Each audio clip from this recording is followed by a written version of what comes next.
Class this morning is a great class for opening up the hips, but we're going to begin it with a pranayama technique, breathwork technique called Bhastrika, which means bellows.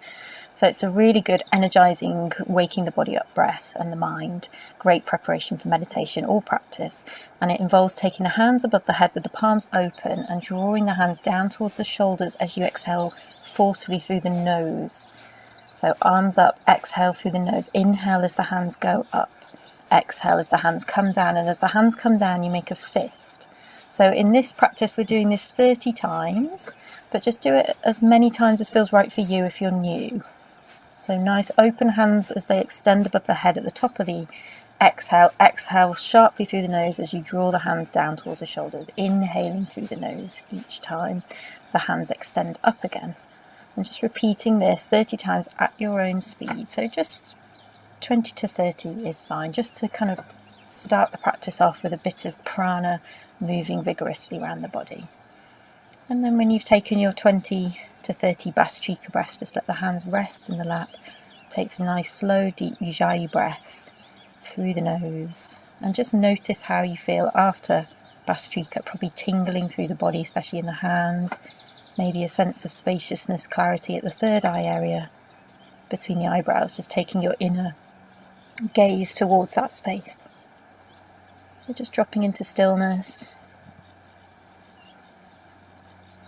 Nice deep breaths. And apologies that the focus goes in and out a little bit in this video. I'm still learning. And then going straight into some hip opening stretches. Just come into what's called the deer posture. So you're flexing both feet. Right sole of the foot comes to rest against inner left thigh, and then twist to your right. So take the left hand onto the right knee, right hand behind you, looking over the right shoulder. And try and drop through the pelvis as much as you can here. The pelvis is going to want to lift off the floor, especially through that left buttock. But just as best you can, descend to the floor through the pelvis, maybe sitting on a block. And then just for a shorter period, twist to the other side. So take right hand to left knee, look over the left shoulder. And take deep breaths, again dropping down through both sit bones, both buttocks as best you can.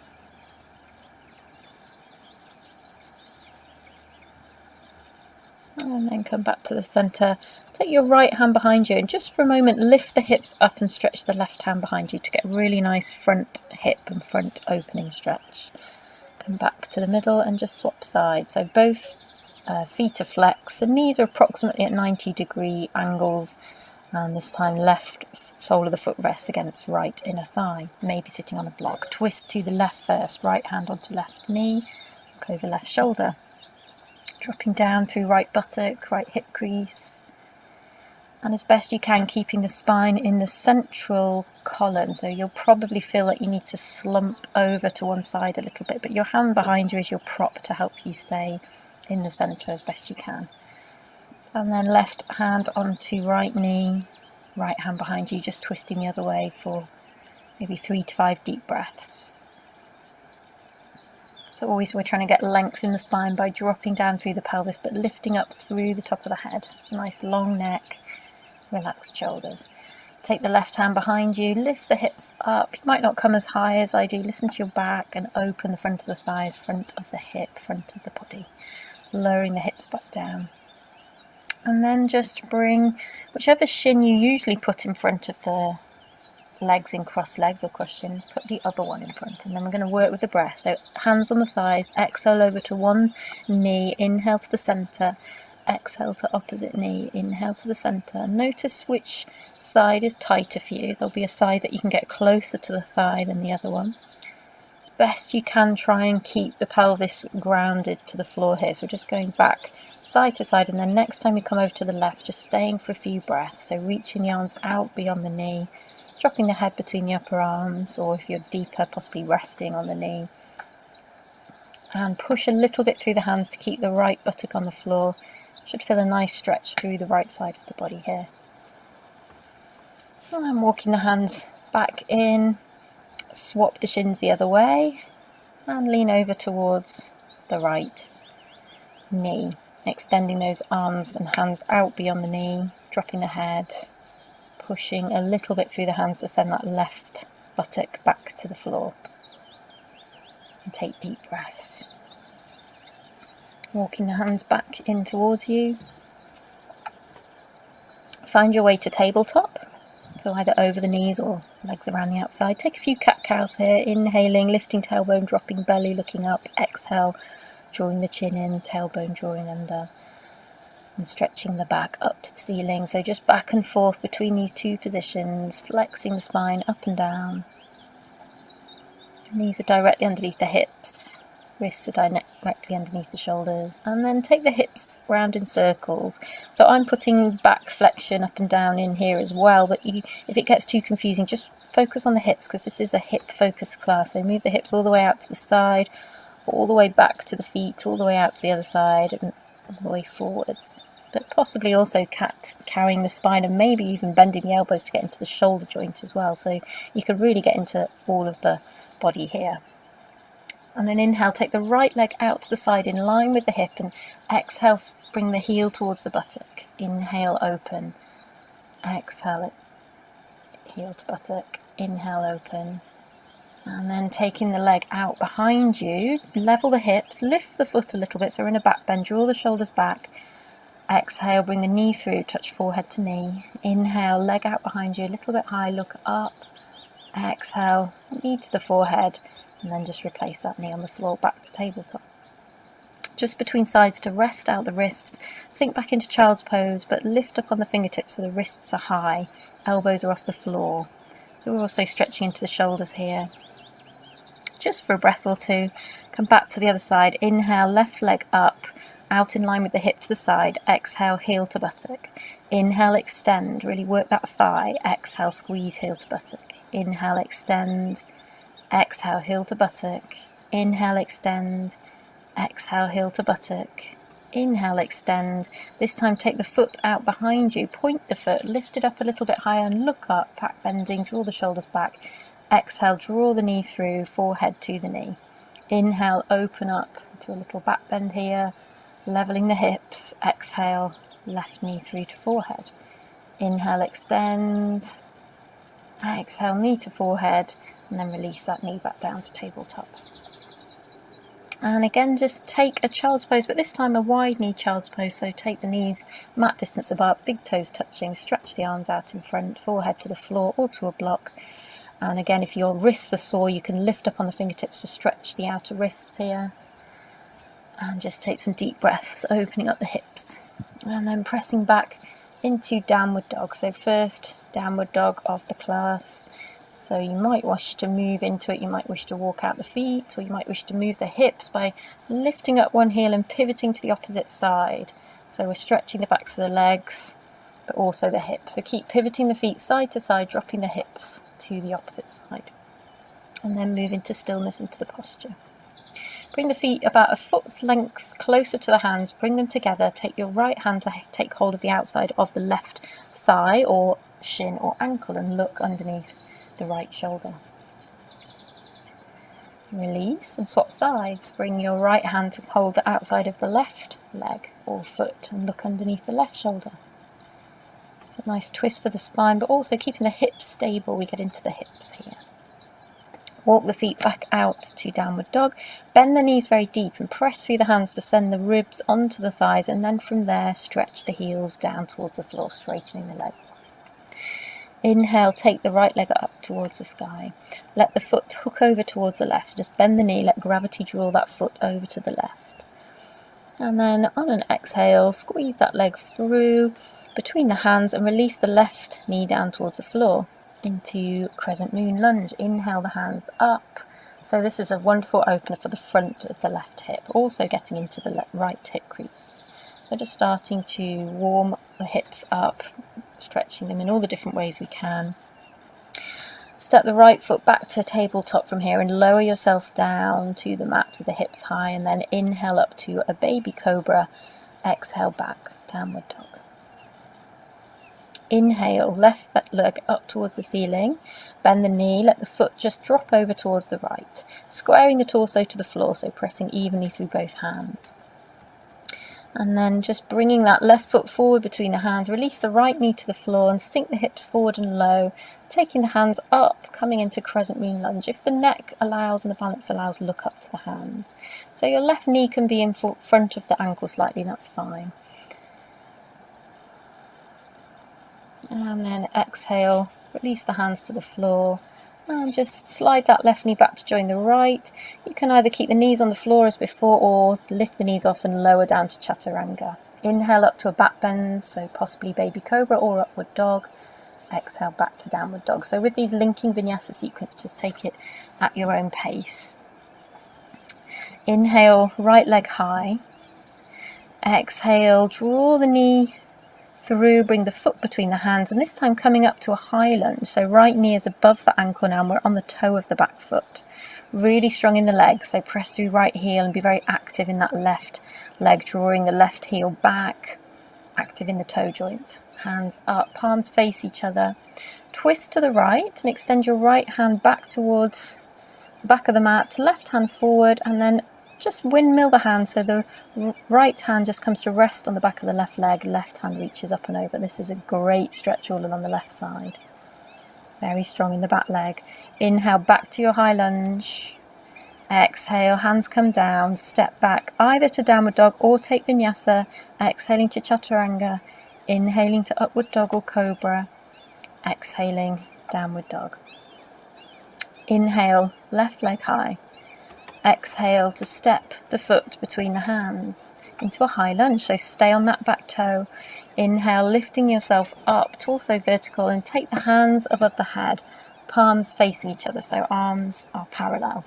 Dropping the shoulders away from the ears, and just take your awareness into your feet, pressing through the left heel, and being very active on that right back leg, heel drawing backwards. Bring the hands to prayer at the centre of the chest, twist to the left, release that left hand to the back, release the right hand to the front of the mat, and then just windmill, bring the left hand to rest on the back of the right leg, and the right hand up towards the ceiling. Leaning back ever so slightly, very strong in the legs, feel that stretch up the whole right side of the body. Inhale, come back to your high lunge, facing forward. Exhale, take the hands down, step back to plank, exhaling to chaturanga. Inhaling to your back bend, exhaling, downward dog. Taking a couple of breaths here, feeling the foundations, hands and feet. Inhale, right leg high. Exhale, bring the knee towards the nose, and then just step the foot between the hands. This time spin the back foot, bring the sole of the back foot to the floor, toes in front of the heel. Inhale up, Virabhadrasana 1, Warrior 1. So a bit difficult, more difficult to bring the hips to face forward here, but as best you can, left hip draws forward, right hip back. Really press into the little toe edge of that back foot, really press into the right heel. And then bring the hands behind you, interlacing the fingers, drawing the shoulders back as you lift the hands up. Almost back bending slightly here, stretching the front of the body, and exhale, bring the head towards the inside of the right shin and the arms come up and over. So be super strong in the back leg here. The more you anchor down through the little toe edge of that back foot, the more stable you are to come further forward. You'll feel this in your right outer hip. Inhale, back up, Virabhadrasana 1. Palms can be together or arms parallel.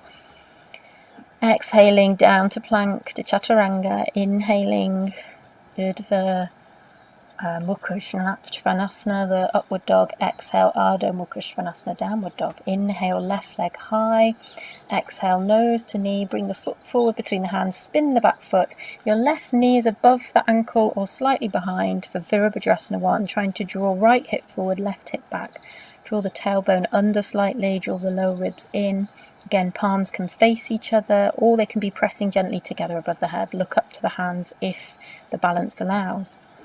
Interlace the hands behind you, lift other little finger on the outside now, and lift up, drawing the knuckles back away from you to open up the front of the chest. Big breaths, and then exhale, really strong in that back leg as you fold forward and bring the head to the inside of the left shin, arms come up and over. So root down through your back foot here. Drawing the left hip towards the centre line, it's probably swung out to the left a little bit. Inhale, back up, Virabhadrasana 1, hands above the head. Exhale, hands come down outside that left foot and lowering down to chaturanga. Inhaling to your back bend, exhaling to downward dog. And again, just take a couple of breaths here to stabilize between sequences. And then when you're ready, inhale, right leg lifts high, and exhale, step it between the hands. Bring the left foot in about a foot's length, or maybe a little bit more, heels in line, left toes in front of heel. Now, if the floor feels too far away, use a block in front of the foot as I've demonstrated, or hands onto the shin.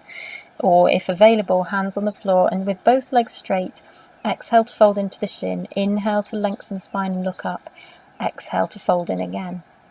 If you're very deep here, you can take the hands towards the back foot, either on the backs of the hands with the palms up, or palms facing down up on the fingertips. So just find the position that gives you the deepest stretch here. Squaring the hips to the front, and equal weight distribution in both feet here. Now take the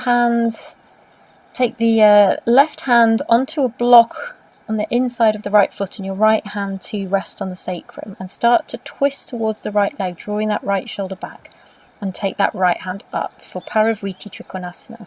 Those who are more open can skip the block and have the left hand on the floor, and you could possibly even go to the little toe side of the right foot, as I am.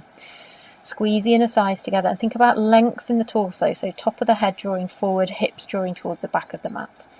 Pressing into little toe edge of left foot, big toe edge of front foot, so all four corners of both feet anchoring evenly to the floor. Exhale, coming out of the position. Now, hands are going to come to the floor or a block in front of your right foot, coming into a modified version of Virabhadrasana 3. So again, use the block if the floor feels too far away. Square the hips, so hips are level, flex that back foot, and then one of the trickiest balances in yoga, I think, take your right hand onto the sacrum, and again, like we just did, start to draw the right shoulder back and possibly take the right hand up into the sky for Parivriti Ardha Chandrasana, the twisted half moon. Keep very active in that back leg that's lifted. And then release. Now, tricky transition. Well, it's not too tricky, but it's an interesting transition. See if you can bring your left knee to the floor behind the right foot. So we're coming to sit on the floor here. And reach through the left side and twist towards that right leg, which is bent. And the right foot's on the outside of the left knee. And either just press the elbow to the outside of the right knee, or you can hug the knee into the crook of the elbow. Or possibly, if it's available and easy, you can feed the left hand through the space underneath the right knee and find the bind.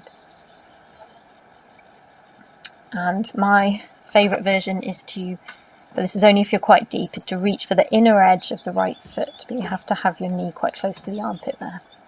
Hands come to the floor in front of the right foot and press all the way up into standing splits just for a couple of breaths. And then step that left foot back, coming into downward dog and then plank, exhaling chaturanga, inhaling upward dog, exhaling downward dog.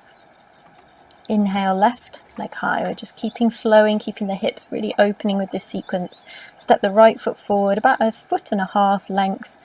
Hips face forward. Inhale, lengthen. Exhale, fold. Hands can be on the block or the shin or the floor. Inhale, look up and lengthen. Exhale, fold. Choose your favoured hand position. Remember, you can have the hands on a block in front of that left foot.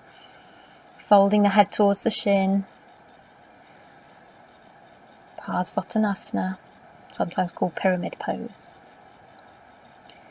And then from here, coming into Parivriti Trikonasana, your right hand is either on a block on the big toe side of your left foot, or on the floor, big toe side, or possibly on the floor, little toe side if you're more open.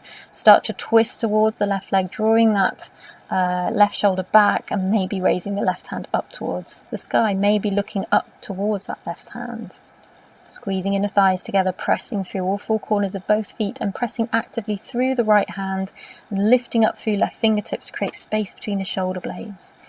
Exhale, coming down and lifting up the right foot behind you, flexing the foot, so toes to the shin and squaring off the hips, coming into Parivriti Ardha Chandrasana, right hands on the floor in front of the left foot.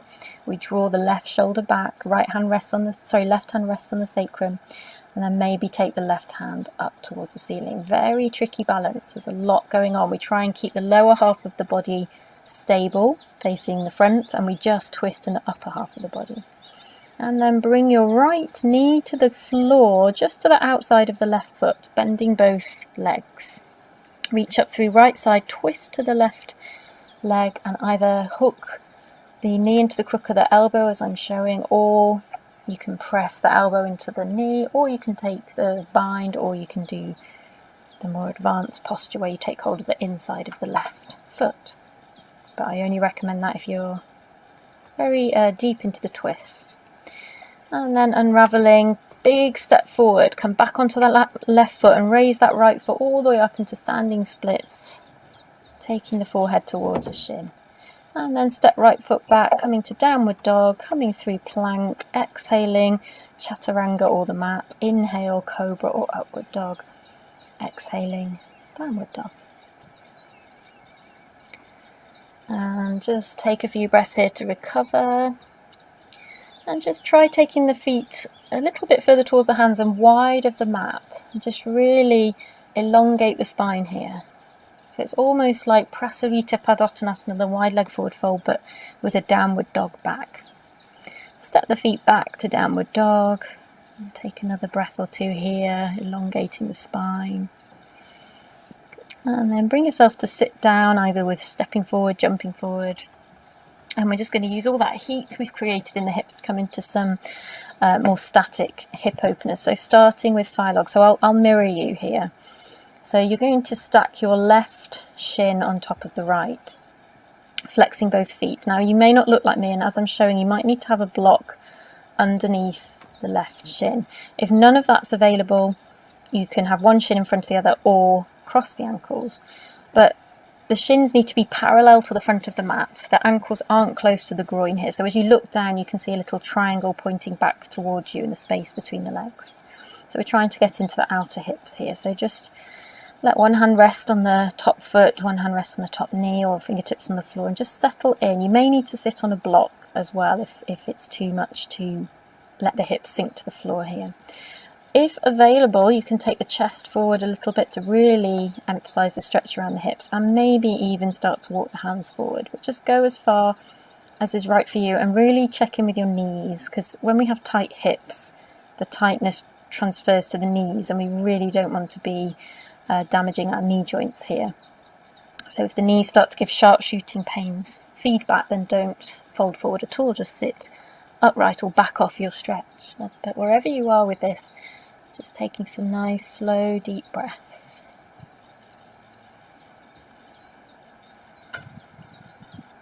And then gradually walking the hands back towards you. Now we're going to come into Gormukhasana legs. So this just involves, from where you are, squidging the inner thighs together. So eventually the knees will stack. So you can sit on a block, as I'm just showing, or you can sit on the floor. Your top knee, your left knee, might not be like mine. It might be more high like this, with the foot to the outside of the right knee. But eventually the feet come towards the hips, either side of the hips, and the knees are stacked. So whatever position you're in, just take the hands to the soles of the feet if available, or fingertips on the floor if not. Relax the shoulders, close the eyes, drop the hips, lengthen through the spine, take deep breaths. And just again feel the stretch on the outer hips. If you've got more to give, you can maybe just slightly take the chest forward, or you can even come further forward. If you're quite open, you may be able to tuck the chin over the top knee. You may want to reach the arms out in front of you or out to the side. So just come to your deepest expression of the posture, keeping the hips on the floor though. Take deep breaths, relaxing the shoulders, relaxing the jaw, deep breaths. Slowly come back to upright, coming into full Gormukhasana. So raise the left hand up to the ceiling, drop the fingertips down the spine, and your right hand can just press on the front of the elbow to encourage the fingertips further down the spine. If you want to come to the full bind, take the right hand behind you, fingertips up the spine. You may need to use a belt here, or hold onto your top, or you may find the opposite fingertips and you can just hook the sets of fingertips onto each other. Take a few breaths and then release and unravel, and we'll do those two positions on the other side. So fire log on the other side, so your right thigh is on top now and mirroring. Feet are flexed. That right foot's all the way out to the outside of the left thigh. And again, you may need a block underneath that right knee, sorry. Just settle. Remember, you can always just cross the shins or cross the ankles even. But if you're in full fire log pose, the shins are parallel to the front of the mat. Possibly taking the chest forward, possibly walking the hands forward. Coming into your deepest place, not straining, not forcing. Tuning in to your body's feedback all the time, especially the knees. As the name suggests, fire log can be a very intense hip opener.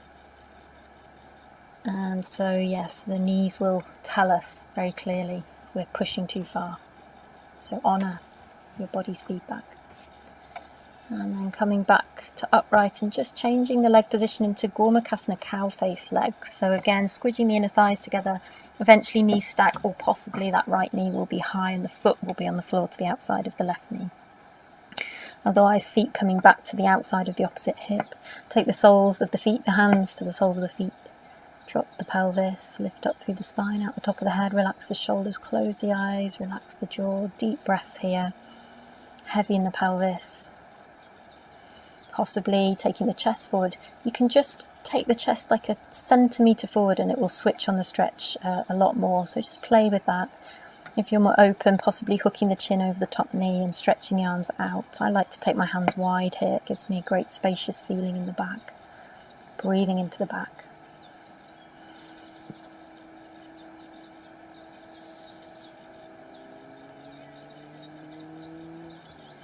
And then slowly walking the hands back in. Take the right hand high, drop the fingertips down the spine, and your left hand can just pull up and press down on the front of that right elbow.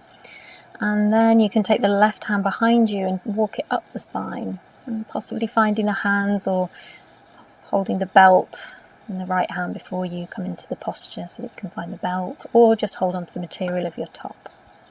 Trying to keep that right elbow in line with the ear and lifting the chin slightly.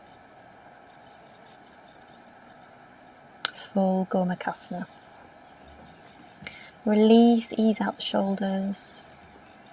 And then just after all that outer hip opening, coming into an inner hip opener, Baddha Konasana, the cobbler pose. So draw the heels towards the groin, soles of the feet together, let the knees come out to the side. You may need to sit on a block here. Take hold of the feet with the hands, and again, just stay upright if that's enough for you, or start to take the chest forward. If you're coming quite deep, if the chest is coming close to the feet, you may wish to take the hands forward, and then you can press through the hands a little bit to anchor the pelvis to the floor. But you can just stay upright here as well and just let gravity open the hips with time. Taking 3 to 5 deep breaths, and then slowly coming back to upright, and just pause in the upright position for another couple of breaths. Use your hands on the outside of the knees to draw the legs together and drop the forehead to the knees, just hugging the knees in, so we're just closing into a nice introspective position. And then just finishing on the mat. So come to lie down on the mat and just take one hand onto each knee. Keep the inner edges of the feet together and use your hands to direct the knees in opposite directions. So you're drawing big circles. The knees come apart and back together. And swap direction, knees apart, then back together. But the inner edges of the feet touch all the time. So it's like you're stirring 2 big pots in opposite directions. And then just interlace the hands around the thighs. Hug the knees in. Then let the knees drop over to the right, look over your left shoulder. You can rest the right hand on the outer left knee. Nice deep breaths here. We move towards Shavasana. Inhale to the centre, exhale, knees drop over to the to the left. And extend right arm out, look over the shoulder. And inhale, back to the centre, hug everything in, squeeze, squeeze, squeeze, and then take Shavasana. And we moved pretty swiftly through this sequence to get some heat, and then use the heat with the deep stretches, but now just let everything integrate. Come to stillness, come to heaviness, feel the prana, the energy coursing through your body. Feel every cell alive and tingling, energy, light, vibration. Let go. Let go.